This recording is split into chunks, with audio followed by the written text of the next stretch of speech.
굉장히 뜨겁고 미친 듯이 빨라요. 네, 바로 저예요.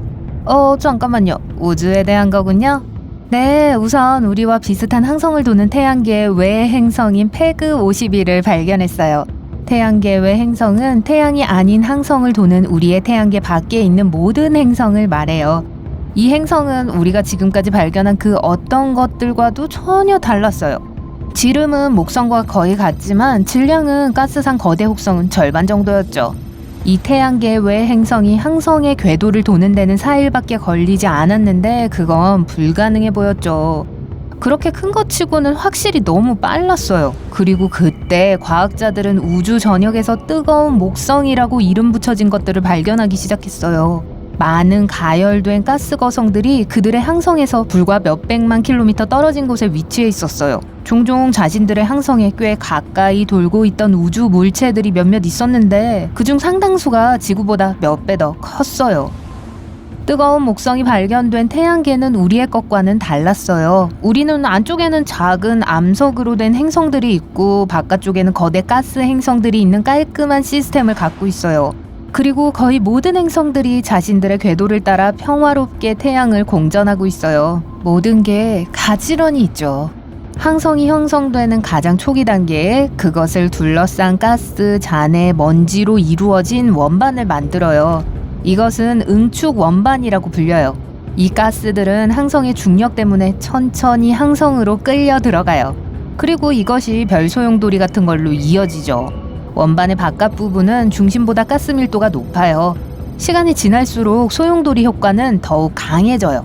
뜨거운 목성에도 같은 현상이 일어나는데 이는 거대 가스 행성들로 하여금 평소보다 더 빠르게 궤도를 돌게 하는 원인이 되죠. 이게 조이는 나선 형태로 항성을 향해 더 멀리 데리고 가요.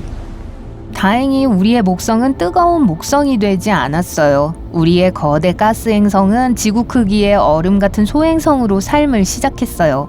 이건 뜨거운 목성이 형성되는 방식과는 달라요. 이것이 형성되는 시기에 목성은 오늘날 있는 곳보다 태양으로부터 약 4배 떨어져 있었어요. 천왕성과 해왕성 사이 어딘가에 있었죠. 목성이 우리 태양의 응축 원반에서 처음 형성된 지 약 2에서 300만 년 후에 천문학자들이 그랜드택이라고 부르는 7억 년짜리 장기 단계를 시작했어요. 택은 배가 부표를 향해 가다가 그 주변을 미끄러지듯 돌아 지나가는 걸 의미해요. 그런 다음 속도를 높여서 다시 출발 지점으로 돌아가죠. 그건 목성이 하기 시작했던 것과 같은 것이었어요. 그리고 단단히 조이는 궤도 이동 중에 행성의 중력이 많은 소행성과 다른 우주 물체들을 이동시키고 더 큰 행성들의 궤도를 왜곡시키고 충돌과 혼란을 일으켰을 거예요. 목성의 그랜드택은 큰 우주 물체들을 많이 파괴했을 거예요. 이것은 그랬을 수도 있었던 시나리오지만 다행히도 목성은 진로를 바꾸어 평화로운 거대 가스 행성이 되었어요. 해왕성, 천왕성, 그리고 토성도 자신들만의 버전으로 이 혼란스러운 과정을 시작하고 있었어요. 토성은 심지어 너무 커져서 중력이 목성을 궤도에서 멀리 잡아당기기 시작했죠. 하지만 얼마 후 이 거대 가스 행성들의 궤도가 고정되었어요. 그런 다음 둘 다 자신들 사이에 남아있는 가스를 제거할 수 있었어요. 그리고 이 가스가 행성들의 이주를 위한 일종의 연료였기 때문에 목성과 토성은 마침내 오늘날 우리가 알고 있는 안정적인 궤도로 정착할 수 있었어요. 목성은 그래도 가끔 내 행성에 한두 개의 얼음 행성을 던질 수 있어요. 하지만 우리의 지구가 더 어렸을 땐 이게 지구의 바다를 형성하는 과정 중 하나였을 수도 있어요. 하지만 목성이 요즘 훨씬 더 차분해졌어요. 토성의 중력이 상황을 완화시켰고 현재 상황을 통제하고 있어요. 이제 목성은 우리의 보호자예요. 질량은 태양계의 다른 행성들의 합친 것의 2.5배죠. 이것은 태양계 내부 주위를 돌고 있는 일종의 중력 방패 같은 거예요. 목성은 들어오는 파편과 소행성들을 내 행성인 수성, 금성, 지구, 화성으로부터 멀어질 수 있게 해서 우리 모두를 안전하게 지켜줘요.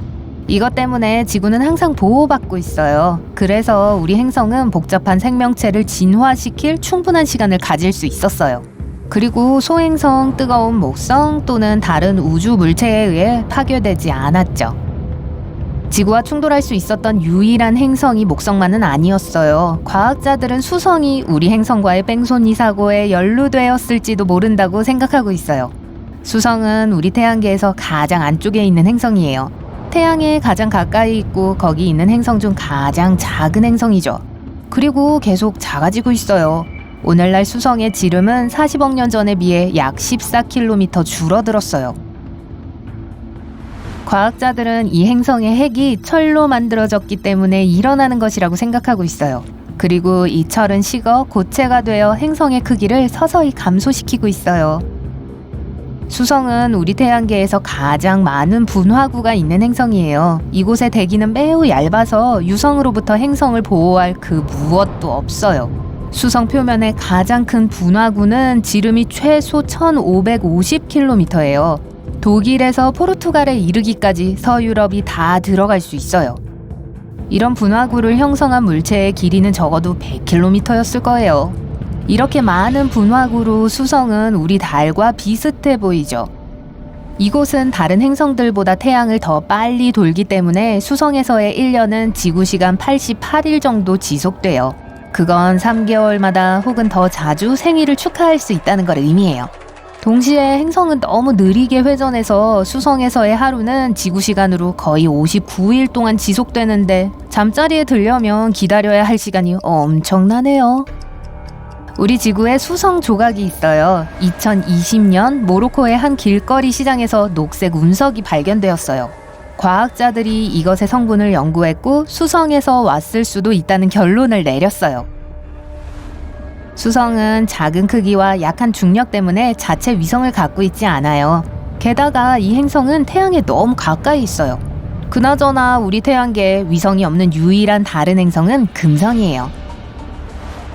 수성은 지각이 매우 얇아요. 마시는 피자처럼요. 이 행성 형성에 대한 이론 중 하나는 수성이 지각의 대부분을 잃은 큰 충돌이 있었다고 주장해요. 이게 수성을 원래 위치로부터 이동시켰을 수도 있어요. 이상한 일도 아니죠. 우리 태양계의 거대 가스 행성들도 현재 위치에서 형성되지 않았거든요. 수성은 또 편심성 궤도를 갖고 있는데 이전의 궤도에서 쫓겨나 새로운 궤도로 옮겨졌을 수도 있다는 것을 의미해요. 과학자들은 또한 수성이 초기 지구와 충돌했었을 수도 있다고 생각해요. 한 이론은 그렇게 달이 형성되었을 수도 있다고 말해요. 큰 충돌 이후에 날아가는 모든 물질에서 말이죠. 심지어 그 혼합물에 수성의 지각 조각이 있었을지도 몰라요. 태양계 외 행성 케플러 107b와 케플러 107c는 케플러 107계에서 우리 태양과 비슷한 항성 주위를 돌고 있는 한 쌍의 행성들이에요. 우리로부터 약 1700광년 떨어져 있죠. 이 행성들은 지름이 지구의 1.5배로 거의 같은 크기예요. 하지만 둘 중 하나인 케플러 107c는 다른 것보다 거의 밀도가 3배나 높아요. 그건 이 행성들의 구성이 다르기 때문이에요. 일부 과학자들은 케플러 107b가 과거에 알려지지 않은 다른 행성과 충돌해서 밀도가 낮은 것이라고 믿고 있어요. 이 강력한 타격은 표면의 일부를 앗아갔고 철분이 풍부한 아주 밀도 높은 핵을 남겨놓았죠. 약 200년 전에 거대한 혜성이 해왕성을 강타했어요. 하지만 해왕성은 화성이나 수성처럼 대기가 얇은 암석 행성이 아니기 때문에 이 충격의 증거를 찾기가 더 어려워요. 하지만 슈메이커 레비9라고 불리는 혜성이 1994년에 부서져 목성과 충돌했어요. 천문학자들은 이 사건을 기록하는 데 성공했어요. 이것이 목성의 대기의 충돌로 인해 남겨진 원소와 분자에 대해 더 많이 알 수 있도록 도와줬어요. 이 정보는 해왕성 대기의 상층부에 있는 일산화탄소의 양이 아랫부분보다 더 많다는 걸 과학자들이 깨닫는 데 도움을 주었어요. 이것은 과거에 큰 혜성이 행성을 강타했을 가능성이 있다는 걸 의미해요. 왜냐하면 혜성의 얼음꼬리에 일산화탄소가 있거든요. 천왕성에도 뭔가 거대한 게 충돌했고 이 행성을 영원히 바꾸어 놓았죠. 지구보다 2배 큰 우주물체가 이 얼음거인과 충돌했어요. 그러고는 이 행성을 기울도록 내버려 두었죠. 그리고 그건 측면으로 회전하는 것처럼 보여요. 천왕성은 아주 차가운데 원래 추워야 할 정도보다 훨씬 더 추워요. 이건 아마 천왕성에 충돌한 물체가 얼음과 바위로 이루어진 어린 원시 행성이었을지도 모른다는 걸 의미해요. 또 그 충돌로 인한 잔해 중 일부가 천왕성 주위에 얇은 껍데기를 만들었을지도 몰라요. 그것이 아직도 행성 중심부에서 나오는 열을 가두고 있어요. 우리 은하 전체에 이상한 에너지 펄스가 퍼지고 있어요. 그리고 이게 우주의 반대편에서 오고 있어요. 지난 10년 동안 과학자들은 우리 행성을 향해 오는 기이한 섬광을 관찰해 왔어요. 이 현상은 고속 전파 폭발이라고 불려요. 이 신호들은 몇십억 광년의 먼지와 가스를 통과해 이동하고 있어요. 꽤나 먼 길이죠. 지금까지 아무도 이 폭발 뒤에 무슨 일이 일어나고 있는지 알아내지 못했어요.